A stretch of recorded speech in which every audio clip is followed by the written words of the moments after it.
مساء الفل عليكم وعلى كل واحد بيشوف الفيديو. حلقتنا النهارده بتتكلم عن النادي الاهلي، تمام، وادارته، وماذا عن ملف امام عاشور، وماذا عن ملف وسام ابو علي اللي حديثا بفريق كولومبوس، وكمان زيزو.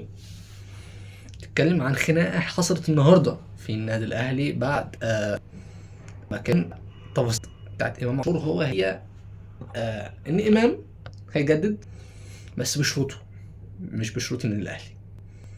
تمام. الجلسه دي جمعت النهارده بين خالد مرتجي، تمام، من الصندوق، وهي ان امام عاشور هيجدد، تمام، بس بمبلغ اكتر من المبلغ اللي موجود عليه دلوقتي. يعني امام جايب 2 مليون، لا امام هيبقى اغلى من كده، هيبقى 3 مليون.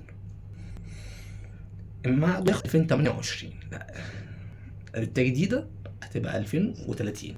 ربنا يدينا ويديك طول العمر. يعني ده بداية من الموسم ده، كمان انت كمان معاك موسم 26، معاك موسم 27، معاك موسم 28، معاك موسم 27، معاك موسم 30 وينتهي في 30. طيب امام عموما هو شاطر جدا، شاطر جدا، عرف يلعبها صح، عرف يدخل دماغ اي حد في اداره النادي الاهلي. اولا انا لاعب سابق للزمالك، عدوك او خصمك التقليدي. ثانيا جيت لك بعد ما طلعت فرقه تانية بره. ثالثا الا وهي اني جيت عندك ولعبت قدام الزمالك وسجلت واحتفلت. رابعا انا استخدمت موهبتي. الاربعه دول عملهم دخل قلوب كل اهلاوي، بس كرهوا قلب كل زملكاوي، تمام.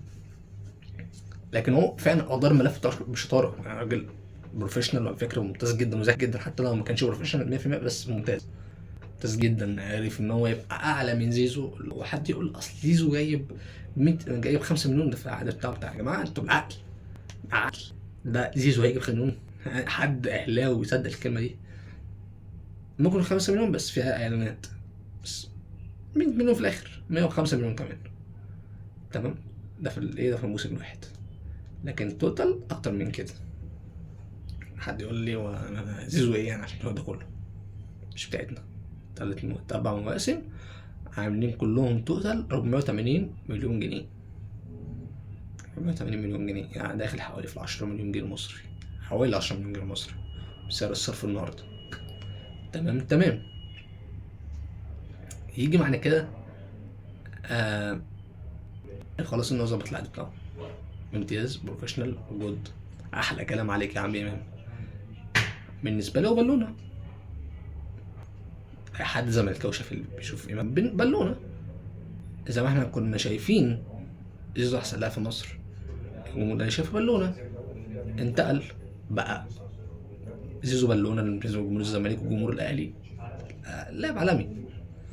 طيب انا اسال سؤال لكل اهلاوي، هل شايف ان زيزو عالمي ولا بالونه ولا هو محلي؟ هيقول لك عالمي، لكن هو في الاول والاخر هو لاعب محلي بالونه، محلي بالونه. ده اول شق. الشق التاني شباله التصريحات دي. هل انت كابتن تاريخي نادي الزمالك؟ هل انت كابتن تاريخي نادي الزمالك؟ هل انت مسؤول على كلمه الراجل ده يا جد عم حارس ولا ميله ولا اللي كان ماسك عندنا ده؟ ما يستحيل اللي انت تنبرع ده. ايه ده؟ ايه اللي انت ايه ده؟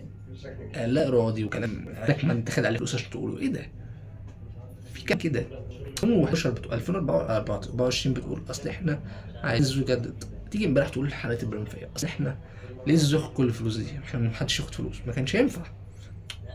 يعني ما ده مش كلام واحد عاقل وباع متأجر.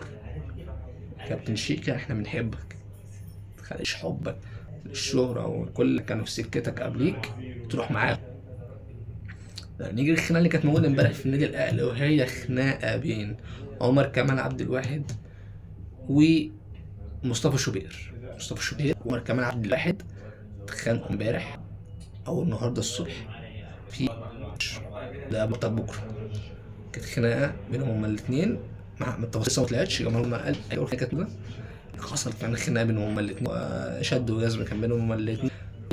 ريبيرو كان هيلغي التمرينه ملغاش وخلاص يعني وكمل لحد الاخر تمام بسبب الخناقه دي وكانت ممكن يبقى فيها مد ايد اكتر كمان اللعيبه اتدخلت والليله كانت مرمى وده بالتزامن مع تصوير اعلان امام عاشور اللي هيبقى يوم الاثنين الجاي ان شاء الله الساعه 1. فدي كل حاجه بتحصل في الساحه الرياضيه في النادي الاهلي النهارده. اشوفكم في جديد. السلام عليكم.